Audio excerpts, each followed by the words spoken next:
Sa loob ng ilang taon na subaybayan nyo ang mga kwentong hatid namin dito sa Kakaiba Ka, kasama na rin ang aking sariling kwento. Naibahagi ko rito kung paano ko nagsimula sa aking journey in getting to know the Lord and in finding out His plan into my life. Kasama na ang mamit ko si Mr. Right at ang aking God's Best. Na-share ko ang love story namin ni Adrian at kung paano kami nabiyayaan ng anak na si Tala. I've been blessed in so many ways, including hosting this inspirational show and at the same time getting to interview ordinary people with extraordinary stories of faith. Tunay na kakaiba si Lord pag gumalaw sa buhay ng mga tao. And speaking of God's plan, He has blessed me with another baby. If our eldest is Tala, our second baby girl naman is Luna. Dahil dito, naipagdasal at nakapag-decide ako na kailangan ko munang panandaliang magpaalam sa pag-host ng Kakaiba Ka para makafocus sa pinaka-importanting trabaho sa lahat, ang pagiging ina sa aking dalawang anak. Ngunit wag po kayong mag-alala ha, dahil may isang napakagaling na professional host who will take on this role for the meantime. She has a background in TV hosting as well as a growing influence in social media. Ako po si Sweden Velado Ramirez na nagsasabing, Welcome to KKK, Miss Karen Bayhon Irastorza. Ibang buhay dahil kakaiba ka. Maraming salamat, Sweden. May God bless you always. Napakaswerte ko naman to be taking over. Let me tell you something about myself first. My name is Karen Bayhon Irastorza. Used to be a TV news anchor for the ABS-CBN News Channel. But I started actually with IBC Channel 13. Sa parehong trabaho ko, newscaster ako pareho. So meaning, boses talaga yung ginagamit sa pagbabalita. Whether sa labas ng newsroom or sa loob ng newsroom, nagbabasa ako ng balita.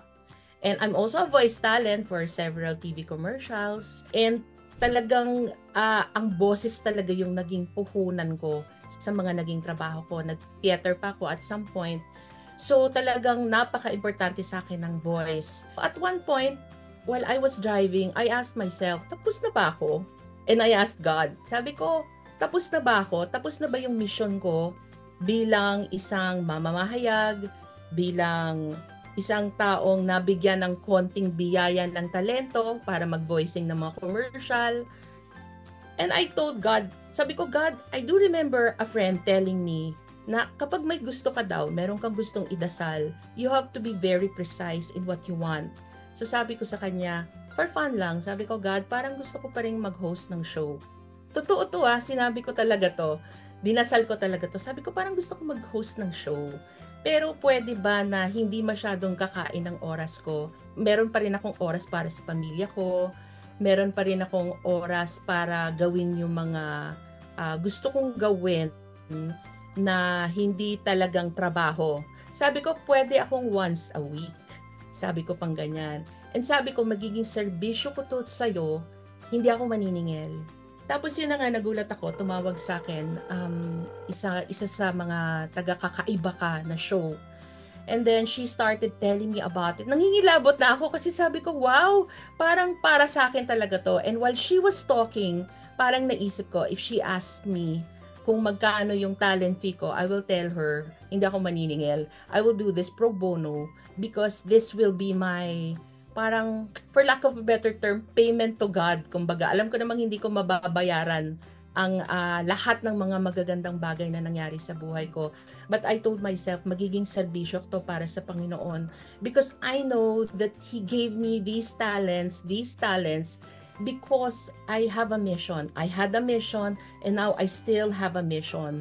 So sabi ko, hindi ko papakawalan tong opportunity na to. So talagang I was known in my class na laging nagre-recite, laging nagsasalita, laging nagdadaldal. In fact, I do remember nung bata pa ako, when I get asked kung anong gusto ko maging paglaki ko, ang laging sagot ko, I want to be a newscaster. Buti na lang, align kami ng plano ng Panginoon at nagkatotoo yung gusto kong yun. Of course, my life was never perfect. Maraming mga challenges along the way.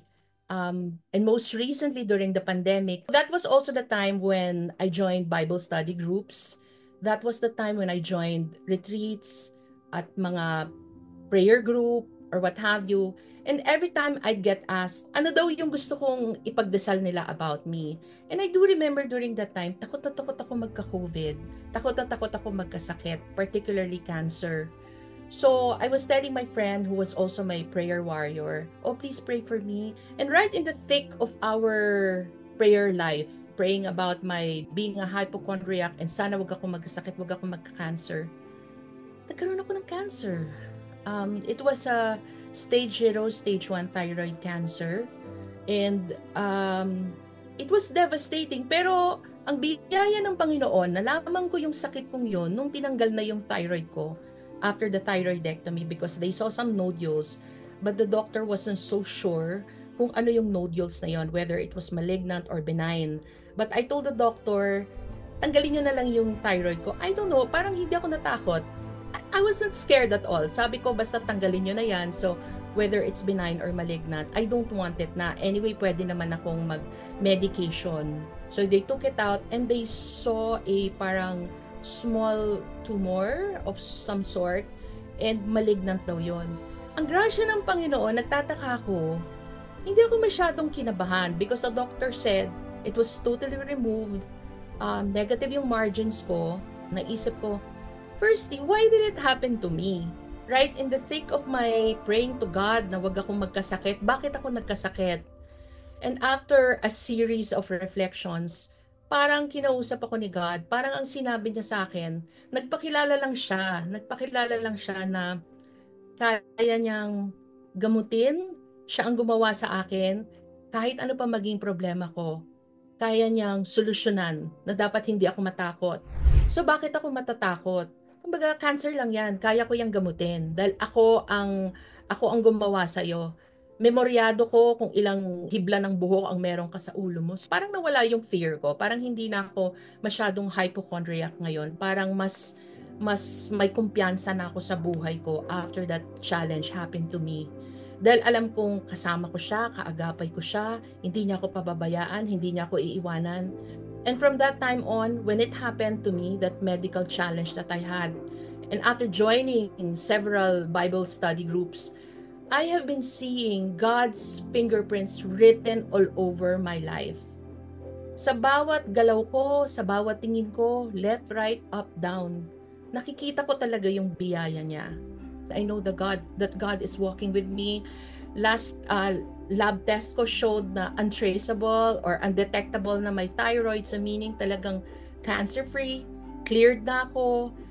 During the time when the doctor told me na I was gonna have my thyroidectomy, parang mas nagibabaw sa akin yung gusto ko na siyang matanggal. So I said yes right away. Hindi ko inalam kung anong effect ng thyroidectomy. Ang ibig sabihin po ng thyroidectomy ay pagtanggal po ng thyroid. Complete thyroidectomy yung ginawa sa akin. It's pagtanggal ng buong thyroid dahil nga meron siyang suspicion na baka malignant or baka benign. Tsaka ko na lang nalaman na pag tinanggal pala yung ang thyroidectomy pala, ang danger pala nito, posibleng mawala yung boses mo. There were cases na in the past na nung tinanggal yung thyroid, nawala yung boses. Paano yun? I mean, I started my story by telling you guys na lahat ng trabaho ko nakasalalay sa pagsalita, di ba? And I'm a very sociable person, mahilig ako magkwento, mahilig ako magpasaya, yung mga ginagawa ko, hosting, voiceover, dati newscast, parang of all body parts. Bakit thyroid? At bakit kailangan kong mag-thyroidectomy? 'Di ba? Parang nakakatakot 'yon. Pero may plano pala ang Diyos. I mean, ginamit lang niya yung sitwasyon na 'yon para ituro sa akin na He is on top of the situation.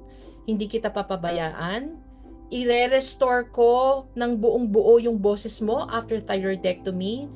But I got the sense na I have to do my part also. I have to do my share. Dapat hindi ko ipagwalang bahala yung pagbigay sa akin ng Panginoon. Dapat gamitin ko yun sa tama. Dapat makatulong ako, dapat iangat ko sa Kanya lahat ng mga gagawin ko na voice-related. So ngayon, talagang gamit na gamit ko yung boses ko. And again, natutuwa ako na I'm part of Kakaiba Ka Now. Kasi at least dito, matutuloy na yung mga chika ko, yung mga pag-uulat na magandang balita, mga sinasabi ni God na gusto niyang sabihin ko sa inyo. After my diagnosis, after my thyroidectomy, yung fresh na fresh pa sa isip ko yung nangyari sa akin, ang tanong ko, kailangan ko ba itong ipagsabi? Kasi I'm sure other cancer patients and survivors would be able to relate na somehow there is shame. Yung parang nahihiya ka na nagkasakit ka. But then again, I realized na kaya nga nangyari siguro sa akin yon because God wants me to be His mouthpiece. Parang gusto niya na ako yung maging daluyan niya or maging mikropono niya para sabihin sa lahat ng tao na He is the ultimate healer. Na pag tayo nagdasal sa Kanya, walang imposible sa Panginoon. And now I have KKK, so ano pa ang mahihiling ko? Parang wala na. Parang na-fulfill ko na yata yung pangarap ko na gamitin yung mga talentong binigay sa akin ng Panginoon. So sobrang happy talaga ako. Most especially this biggest blessing now, itong KKK. I'm so excited kasi imagine dati nagbabalita lang ako ng mga kudeta, mga patayan, bagyo, mga pangyayari sa politika. Ngayon, ang binabalita ko na yung magandang balita ng Panginoon. Ang binabalita ko na yung mga magagandang mga pangyayari, yung mga nakaka-inspire na mga pangyayari ng ating mga kababayan. Parang bagong mundo ito para sa akin. Hindi nakakatakot, hindi nakakarimarim, bagkus ito ay bagong napakaganda at napakataas ng sikat ng araw sa mundong ito. Ganon ang nararamdaman ko ngayon. Parang labis-labis ang pasasalamat ko sa Panginoon for giving me this opportunity. Muli ako po si Karen Bayhon Irastorza. Sana magkita-kita muli tayo sa mga susunod pang episodes. Sure ako magugustuhan nyo dahil yung aming show ay punong-puno ng inspiration mula dun sa mga interview namin, sa mga guests namin na talaga namang may mga pinagdaanan sa buhay. Ngunit sila po ay nagdesisyon na kumapit at magtiwala sa Panginoon. Maraming salamat at magandang araw po sa inyong lahat mula dito sa amin sa Kakaiba Ka.